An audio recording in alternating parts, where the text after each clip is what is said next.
하나님의 말씀을 보겠습니다. 신명기 33장 말씀이 되겠습니다.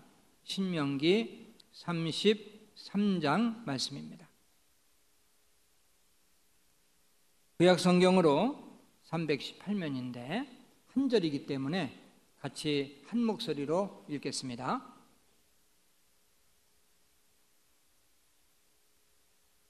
같이 읽습니다.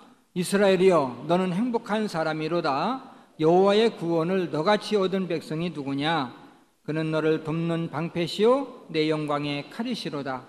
내 대적이 내게 복종하리니 내가 그들의 높은 곳을 밟으리로다. 아멘. 할렐루야. 선부 예배 참석하신 여러분들 환영하고 또 주님의 이름으로 축복합니다. 우리 서로 인사를 나누겠습니다. 안녕하십니까? 행복한 날입니다. 중층도 좀 인사하지 마시고요. 감사합니다. 감사합니다. 설교하기 전에 여러분들에게 간단한 퀴즈 하나 내려고 합니다. 잘 대답하신 분들에게는 상을 안 드리고, 또 대답을 못하신 분들에게는 벌금을 물리지 않고, 가만히 계신 분들은 또 가만히 계시면 됩니다. 제가 지난주에 설교를 했는데 설교 제목이 뭐죠? 기억력 좋으십니다. 그걸 다 기억하고 계시고, 근데 행복한 사람 세 가지를 말씀을 드렸습니다. 이 세 가지 때문에 또 세 가지가 있는 사람은 행복하다. 이것을 알고 있는 분들은 조용히 손들지 말아주시길 바랍니다. 손을 들면 다른 사람이 얼마나 미안하겠어요. 모르시는 분은 손들지 말아주시길 바랍니다. 모르는 사람 손들면 얼마나 또 미안하겠어요. 제가 배려하는 차원에서 제가 직접 말씀드립니다. 첫째로, 하나님께 선택받은 사람이 행복하다. 할렐루야. 내가 하나님께 선택받은 것은 변하지 않는 거예요. 영원한 겁니다. 세상에서 못 사느냐, 잘 사느냐, 또 건강하냐, 건강하지 못하냐, 이건 역전이 될 수 있어요. 그러나 택함 받은 것은 영원한 거예요. 택함 받지 못하면 절대 구원받지 못하는 거예요. 우리 택함 받았기 때문에 구원이 끝까지 이루어지는 거예요. 행복하지요. 두 번째는 정직하면 행복하다고 그랬죠. 그럼 정직하게 살면요, 어디 가서든지 떳떳합니다. 거짓으로 살면 불안해요. 세 번째는 열심히 일하는 사람이 행복하다고 그랬죠. 일하면 행복하고 건강하다. 오늘은 네 번째 단원부터 살펴봅니다. 네 번째는 남을 사랑하는 사람이 행복합니다. 좋아하는 사람이요? 사랑하는 사람. 사람은 누구나 행복하게 살고 싶어요. 행복하게 사는 방법 중에 가장 중요한 것이 바로 남을 사랑하는 것입니다. 근데 많은 사람들이 오해를 하고 있어요. 내가 사랑을 받을 때 행복하다, 이렇게 생각하는 거죠. 그렇지 않습니다. 받는 사랑은 한계가 있어요. 그러나 주는 사랑은 계속해서 행복할 수가 있다는 것입니다. 칼럼 조사에서 재미있는 통계가 나왔는데요. 아내가 출근하는 남편에게 예쁜 얼굴로 오늘 잘 다녀오세요, 그리고 나서 뽀뽀를 해주면 사고율이 줄어든대요. 교통사고율이 줄어들고, 그리고 최소한 5년은 더 산답니다. 5년. 굉장히 좋은 거죠? 여러분 한번 실천해 보세요. 내일 아침부터. 물론 요즘 같이 출근하는 분들이 많지만 남편 출근할 때 따라서 현관까지 가서 여보 잘 다녀오세요, 그리고 한번 뽀뽀를 해주세요. 제가 이 방법은 안 가르쳐 드리려고 그랬는데 이거 돈도 안 들어가. 이거는 굉장히 좋은 겁니다. 그러면 사고도 안 나고 5년 이상을 더 산다는데 그거 못 하겠어요? 제가 볼 때는 이제 내일 아침부터는 이 집 저 집 뽀뽀 소리가 요란할 것 같습니다. 여러분, 성경에 나오는 인물 중에서요 가장 뜨겁게 사랑한 사람이 누군지 아십니까? 가장 뜨겁게 사랑했던 사람. 제가 볼 때는 야곱이라는 사람, 야곱. 이 야곱이 라헬을 사랑하는데 뜨겁게 사랑했습니다. 성경 볼까요? 창세기 29장 20절 같이 한번 읽어봅니다. 야곱이 라헬을 위하여 7년 동안 라반을 섬겼으나 그를 사랑하는 까닭에 7년을 며칠같이 여겼더라. 여러분, 7년이라는 세월은 엄청난 세월이에요. 근데 라헬을 위해서 7년 동안 중노동을 했습니다. 근데 7년이 며칠 지나가도 지나갔다고 그랬어요. 7년이 며칠 지나간 것처럼 지나갔다. 정말 뜨겁게 사랑한 것입니다. 사랑하는 사람을 위해서는 어떤 고통도 고통으로 느껴지지 않는 거지요. 여러분, 하나님이신 예수님이 어떻게 이 세상에 오셨겠습니까? 답은 사랑이지요. 택한 백성들을 사랑하는 그 뜨거운 사랑 때문에 영광 버리시고 이 땅에 오셨고, 뜨거운 사랑 때문에 자기 목숨을 버려서 십자가에 죽으심으로 구원을 완성했다는 사실을 믿으시길 바랍니다. 오늘날 사람들은요, 고독하고 외롭게 살아요. 간섭하기도 싫어하고 간섭받기도 싫어하고, 그러니까 또 더 외로운 거예요. 다른 사람을 사랑할 줄도 모르고 또 받기만을 원하고, 그래서 진정한 마음의 평안과 행복이 없는 거죠. 다른 사람을 사랑하는 사람이야말로 나도 행복하고 다른 사람을 행복하게 해주는 것입니다. 이 브라운 박사라는 분이 관심 있는 보고서를 냈는데, 왜 남성보다 여성이 장수하느냐, 왜 오래 사느냐, 그거죠. 평수명이 여자가 훨씬 더 길잖아요. 어떤 분은 그러더라고요. 독하니까 그렇지. 이 브라운 박사의 보고에 의하면 여성은 남성보다 훨씬 더 사랑할 기회를 많이 갖는다. 사랑을 많이 베푼다는 거예요. 아이를 양육할 때도 엄마가 사랑을 베풀면서 양육하죠. 또 할머니가 돼서도 손주, 손녀를 또 사랑으로 돌보죠. 사랑을 베풀 기회를 많이 갖는데, 남자들은 일은 많이 하지만 사랑을 베풀 기회를 여자보다는 많이 못 갖는다는 거예요. 그래서 사랑을 많이 베풀고 베풀 때 행복하고 그래서 장수한다, 이렇게 보고를 냈습니다. 여러분, 엄마가 언제 가장 행복할까요? 이 자녀에게 수요, 즉 젖을 먹이고 있을 때 그 얼굴을 바라보면서 행복하지 않습니까? 주는 사랑. 또 가족들을 위해서 맛있는 반찬을 만들 때 그때 행복한 거예요. 어떻게 보면 수고가 뒤따라야 되기 때문에 참 고생이 많다 생각하지만 그 수고가 바로 행복으로 다가오는 거죠. 옛날 유행가 가사에 이런 가사가 있어요. 사랑을 하면 예뻐져요. 사랑을 하면은 예뻐져요. 능금꽃, 호박꽃 아가씨도 사랑을 하면 예뻐져요. 이 호박꽃같이 생겼어도 사랑을 하면 예뻐진대요. 사실 사랑을 하면 행복하거든요. 행복하기 때문에 얼굴이 환해지고 그래서 예뻐지는 거예요. 모쪼록 여러분은 받는 사랑보다도 주는 사랑입니다. 내가 이웃을 사랑하고 성도를 사랑하고, 물론 피를 나눈 자녀나 형제는 내가 사랑하게 돼 있어요. 그러나 그 외에도 성도들을 사랑하고 이웃을 사랑하고 내가 사랑을 베풀 때 참된 행복이 있다는 사실을 알고 베푸는 사랑으로 행복을 누리시기를 주님의 이름으로 축원합니다. 그리고 다섯 번째로는 하나님과 동행하는 사람이 행복해요. 하나님과 동행하는 사람. 제가 결혼식 주례를 할 때 종종 이러한 말을 합니다. 어떤 사람이 이렇게 사람들에게 물어요. 여러분, 먼 길을 갈 때 가장 빨리 갈 수 있는 방법이 무엇일까요? 한 사람이 대답합니다. 아이 뭐 고속버스 타면 빨리 가지요. 또 한 사람이 말합니다.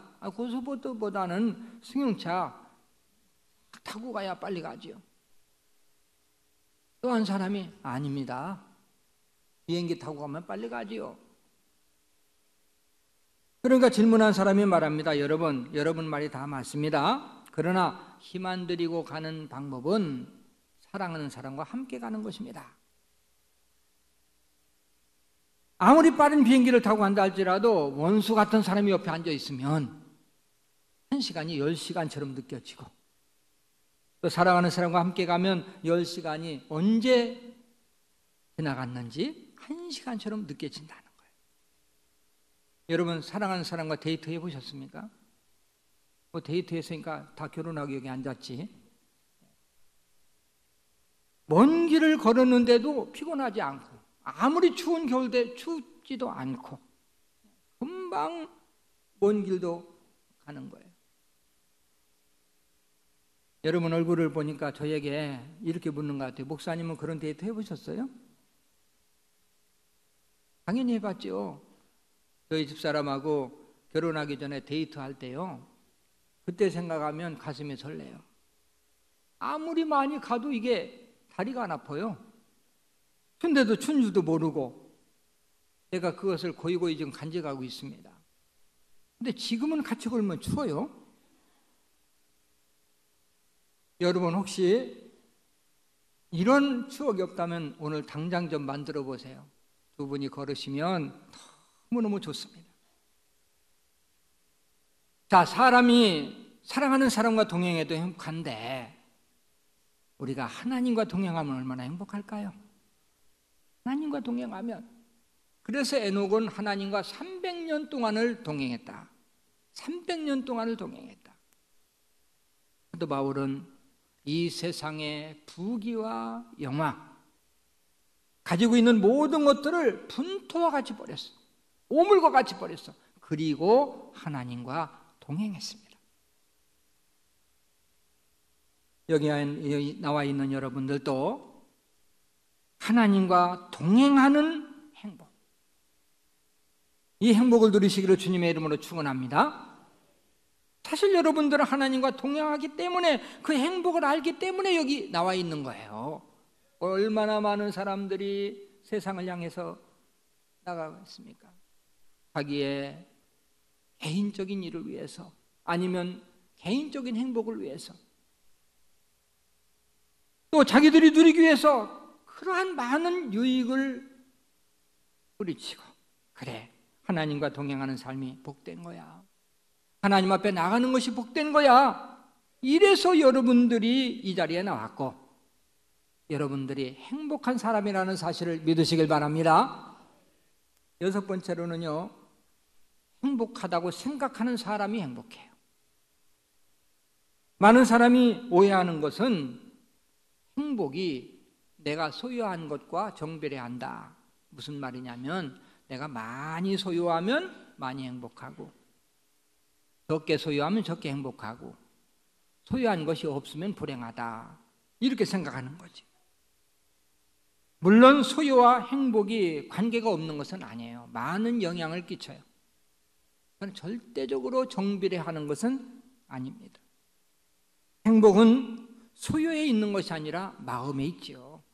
아무리 많이 가져도 마음이 행복하다고 생각하지 않으면 행복을 못 누려요.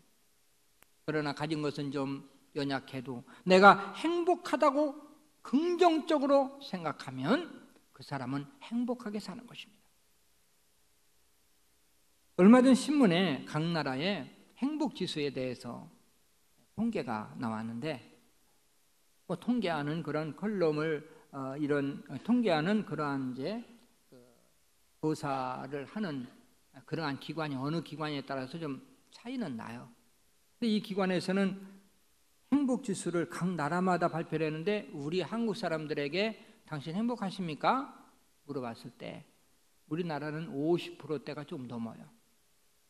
2명 중 1명은 그래도 행복하다고 말해요. 근데 이제 방글라데시라는 나라가 있거든요, 동남아에. 아주 엄청 못 삽니다. 우리나라보다는 막 20배는 못 살 거예요. 근데 그 나라는 행복 지수가 70%가 넘어요. 10명 중에 7명 이상이 난 행복합니다 이렇게 얘기하는 거예요. 행복은 결국 물질의 소유에 있지 않다는 것을 증명하는데, 제가 이제 방글라데시를 그 선교 때문에 간 것은 굉장히 오래됐어요. 91년도니까 벌써 26년 됐네요. 근데 방글라데시는 매스컴에 보도된 대로 정말 굉장히 못 사는 나라고, 지금은 좀 많이 좋아졌을 거예요. 그 당시에는 방글라데시의 수도가 다카시인데, 이 다카시의 인구가 800만 명이 모여 살고 있었습니다. 이 다카시에 보니까요, 800만 명이 모여 사는 그 도시에 목욕탕이 하나도 없어요. 안 하고 살아요. 그리고 호텔에 머물면서 샤워실에 가니까 우리나라 여관 샤워만도 못해. 아주 열악한 환경입니다. 어린 아이들은 신발 안 신습니다. 아니, 못 신어요. 신발이 있어야 신지. 그냥 맨발로 다니고, 또 학교도 시골에는 없고요. 그냥 뭐 도시에 뭐 특권층 아이들만 그냥 학교 다니지 학교 안 다녀요. 전혀 공부 못 합니다. 그런데도 아이들이 뛰어노는 모습을 보면 얼마나 행복한 얼굴인지 몰라요. 웃고 막 떠들면서 아이들이 노고, 그 순진한 모습 속에서 행복을 보고요. 자, 우리 생각에는 먹을 것도 없지, 맨발 벗고 다니지, 학교도 못 가지, 그러면 그냥 찡그리고 살아야 되는데, 찡그리는 사람이 없어. 다 행복하다고 느끼면서 사는 거야. 한 번은 선교사님과 함께 다카시에 산 8km 떨어진 그 시골에 있는 교회를 방문했습니다. 그 방글라데시 그 학교 출신 전도사님이 이제 개척한 교회인데, 가서 보니까 아이들 그냥 마당에 꽉 차가지고 발디딜 틈이 없어요. 물론 교회는 이제 뭐 이렇게 기둥 세워놓고, 그리고 또 야자나무 잎을 그렇게 이제 덮어놓은 게 교회입니다. 근데 막 마당에 가득 찼고, 어른들도 보이고, 저 나무 뒤에 보니까 또 뭐 애기 엄마들, 아가씨들이 숨어서 보고 막 그렇게 많이 모였어요. 아니, 낮에 갔는데도 그렇게 많이 모였습니다. 우리나라로 말하면 뭐 외국 사람 온다고 해서 낮에 모입니까? 절대 안 모이죠. 다 바쁘게 살아요. 근데 거기는 모일 수밖에 없는 것이 일이 없어요. 일을 하려도 일이 없으니까 젊은이들 다 놀아. 아이들은 학교를 안 가니까 숙제가 있어, 공부를 해, 그냥 무조건 노는 거예요. 그러니까 건수만 있다 그러면 다 모이는 거야. 그런데 아이들은요, 이 선교사님들이 방문하면 사탕을 하나씩 주거든요.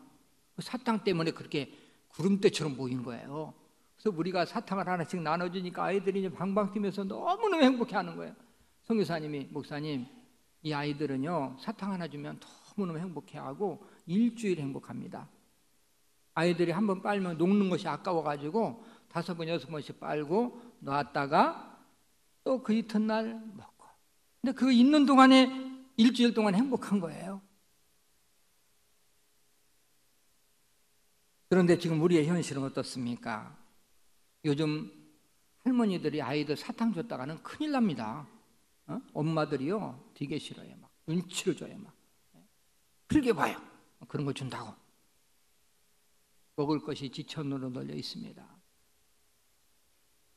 그런데도 불구하고 행복을 몰라요. 많이 소유하고 행복한데도 다른 사람과 비교하는 거예요. 왜? 나보다 더 가진 사람이 있으니까, 더 좋은 환경이 있으니까. 그러니까 행복하지 않다고 생각하는 거예요. 우리가 어렸을 때만 해도 소박한 행복을 가졌어요. 아주 조그만 것까지 행복을 누렸습니다. 우리는 생일날만 되면 엄마가 쌀밥하고 미역국하고 끓여줬거든요. 근데 그냥 한 달 전부터 생일날 그 미역국하고 쌀밥이 너무너무 눈앞에 보여가지고 아른아른해가지고 행복한 거예요. 설이나 추석이 돌아오면 엄마가 옷을 사다 줘요. 옷을 사다 주면 딱 맞는 거 절대 없습니다. 예? 한 바지로 말하면 3번은 접어야 돼요. 그래가지고 이제 키가 크면 한 번 또 펴서 입고 이래가지고 떨어질 때까지 한 10년은 입어야 되니까, 그런데 그 바지를 3번, 4번 걷고 그냥 핫바지를 입고 다니면서도 좋다고 그냥 이렇게 다니면서 행복해 했습니다. 그런데 오늘날은 입을 것 풍성하지요. 먹을 것 풍성하지요. 아무리 돈이 없다고 그래도요. 뭐 시장 가니까 10,000원짜리만 돼도 어떻게 이렇게 좋은 옷들이 많아요? 예? 옷을 한 번 사면 뭐 10년, 15년 입어도 끝도 없고, 저도 여기 나오는 여러분들 앞에 나와서 입는 옷이요 10년 된 옷이 많습니다. 원체 옷걸이가 좋아서 그렇지만 하여튼 어떤 옷을 입어도 그렇게 오래가고 좋고, 그렇게 살기 좋은 나라. 여러분, 제가 여러분에게 행복하십니까? 물어보면 나 행복합니다. 자신 있게 대답하는 분 많이 있을 줄 알아요. 우리는 정말 예수를 바로 믿으면서도 하나님의 은혜를 알면서도 불구하고 행복하지 못한 것은 이건 뭔가 잘못된 거예요. 예수 바로 믿으면 행복하게 돼 있어요. 할렐루야. 우리가 천국만 생각해 봐요. 뭐 이 세상에 아무리 잘 산들 천국까지 못한다면 불행하지 않습니까? 그러나 우리는 영원한 천국이 있잖아요. 죽은 다음에 눈 뜨면 천국이에요. 그래서 영원히 사는 거예요. 여러분, 내가 그냥 너무너무 집도 아주 사골세를 살고 그 다음에 옷도 제대로 못 먹고 살아. 근데 통장에는 100억이 들어있어. 그러면 그 사람은 자긍심이 대단합니다. 누가 뭐라도요 불행하다 생각하지 않아요. 왜? 통장 100억 있어. 우리는요 세상에서 잘 살고 못 사는 게 문제가 아니에요. 우리에게는 영원한 천국이 준비되어 있어. 할렐루야. 우리는 그곳이 있기 때문에 생각만 해도 행복하고, 만군의 여호와이신 하나님이 내 아버지야. 전지전능하신 그분이 내 아버지야. 이러한 믿음을 가진다면 구원의 감격과 하나님의 내 아버지 되심이 믿어진다면 행복을 누릴 수밖에 없고 행복한 사람이라고 자신 있게 말할 수밖에 없다는 것입니다. 할렐루야. 우리나라는 정말 복받은 나라지요. 뭐 먹을 것 풍족하지요. 또 입을 것 풍족하지요. 산수가 너무 아름답습니다. 너무 아름다우니까 삼천리 반도 금수강산. 아름다운지요? 풍요롭고 아름다운 나라에 사는데 왜 행복을 누리지 못할까요? 제가 얼마 전에 집사람하고 차를 타고 지방에 내려가다가 이런 이야기들을 했어요. 여보, 참 우리나라 좋은 나라야. 가는 곳마다 다 아름다워요. 우리 한국은요 가는 곳마다 다 아기자기한 아름다움이 있어요. 아름답습니다. 또 봄, 여름, 가을, 겨울이 있어서 봄은 봄대로 아름답고, 여름은 여름대로 아름다운데 여름이 좀 지루하다 생각하면 또 가을이 와. 가을이 아름다워, 가을이 또 지루하다 생각하면 또 겨울이 와. 이게 참 하나님이 어떻게 이렇게 좋은 나라를 우리에게 주셨을까? 하나님 앞에 너무너무 감사하다고, 이런 나라에 살게 하신 것, 이런 나라를 주신 게 너무 감사하다고 이런 이야기를 나누면서 간 기억이 납니다. 세계은행이 낸 통계 자료가 있는데 이 통계에 의하면 우리가 얼마나 좋은 환경에 사는지를 알 수 있어요. 현재 세계 인구가 70억인데 70억 정도 되는데 그 중에서 4분의 1 정도가 하루에 1달러도 안 되는 돈을 가지고 하루 살아요. 4분의 1이면 14억이거든. 15억 인구가요 1달러라면 1150원, 1200원으로 따져서 1200원 가지고 하루를 사는 거예요. 20억이라는 인구가. 여러분, 요즘 커피 한 잔이 얼마입니까? 4,000원, 5,000원 아닙니까? 비싼 데 가면. 그래서 요즘은요 이 젊은이들은요 집에서는 라면 끓여 먹고, 그리고 5,000원짜리 커피 딱 이렇게 마시고 다녀요. 근데 5,000원이면 그 사람들 5일을 살아. 5일. 이런 사람들이 20억이나 된다는 거예요. 해마다 어린 1천만 명이 5살도 못해서 죽습니다. 얼마든지 예방할 수 있는 병이지만 너무 가난해서 죽는 거예요. 1억 3천만 명이 초등학교도 못 가고 있어요.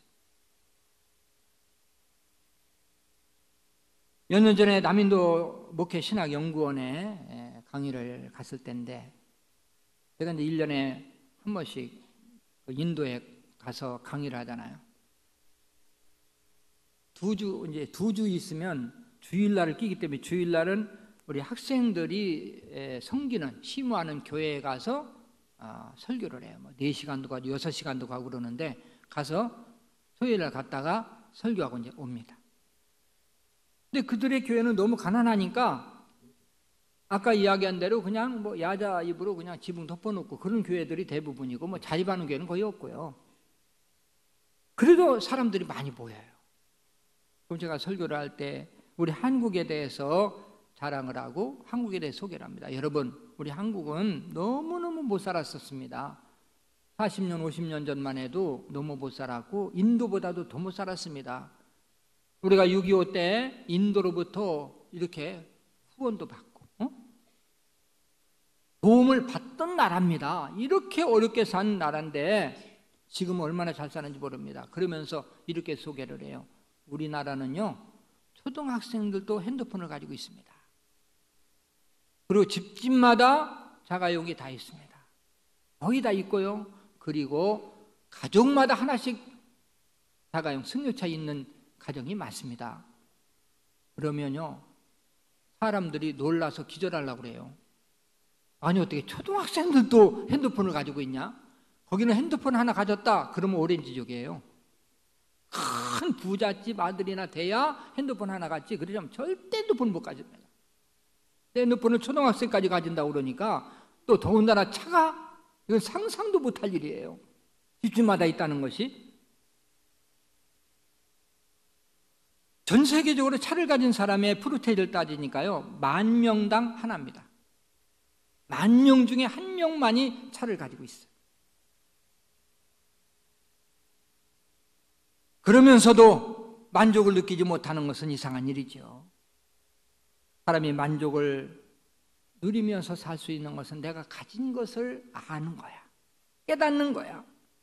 내가 가진 것이 얼마나 귀하고 얼마나 행복한가를 깨닫는 사람, 그리고 나는 행복하다고 생각하는 사람, 이러한 사람이 행복한 사람이죠.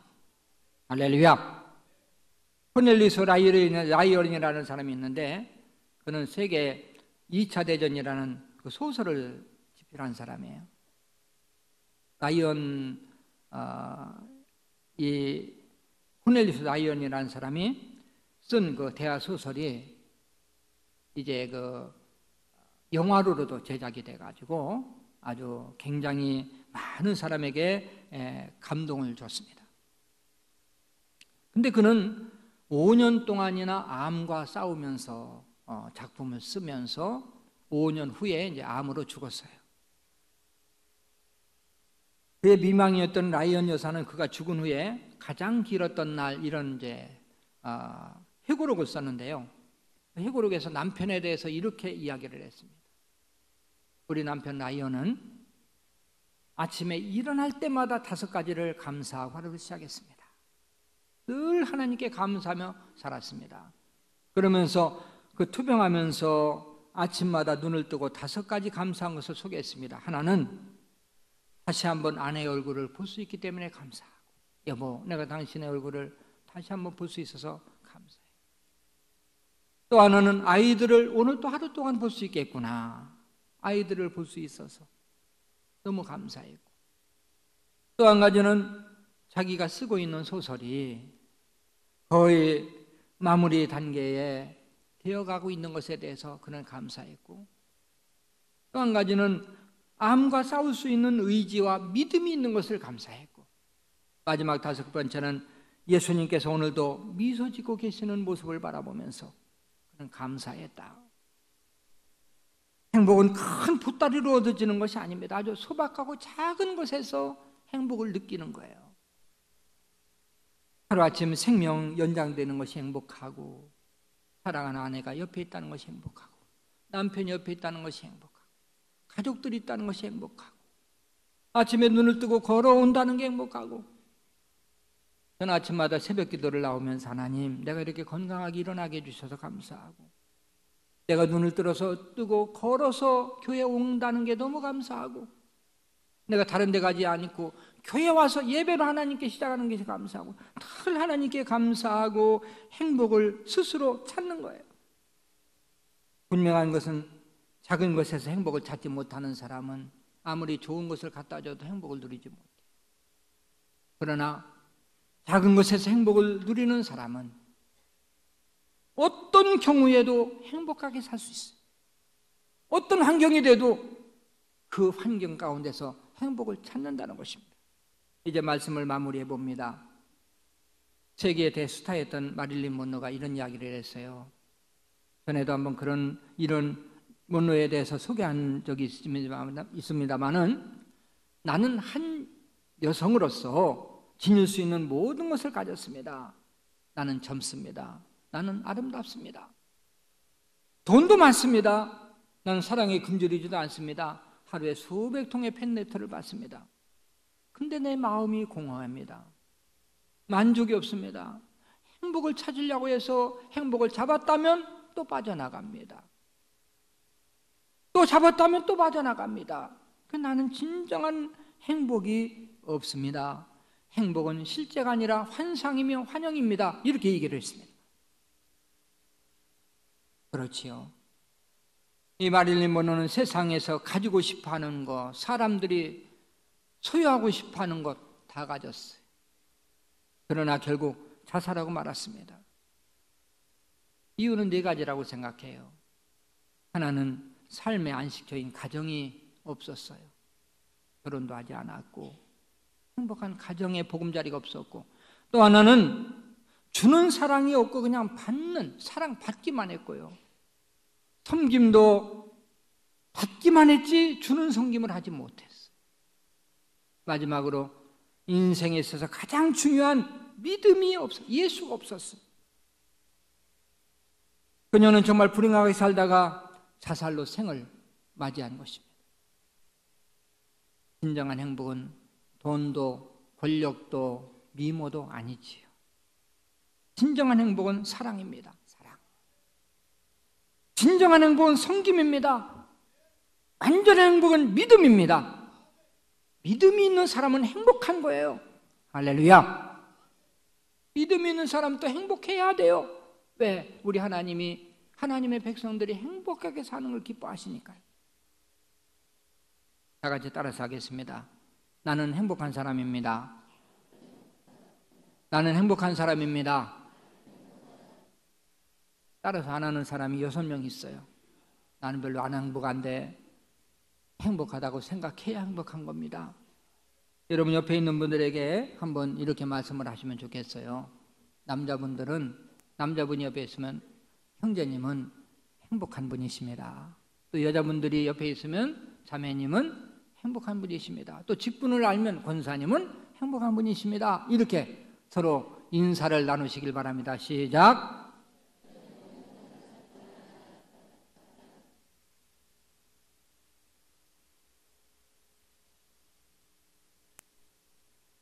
네, 행복한 분이십니다 라고 말하면서 고개를 싹 돌립니까? 우리가 서로 행복한 사람, 여기 나와 있던 자체가 여러분들 행복한 사람이에요. 모쪼록 여러분들은 믿음 안에서 우리 남영교회 성도들은 행복한 사람이 돼서 앞으로 더 행복한 삶을 사시기를 주님의 이름으로 축원합니다.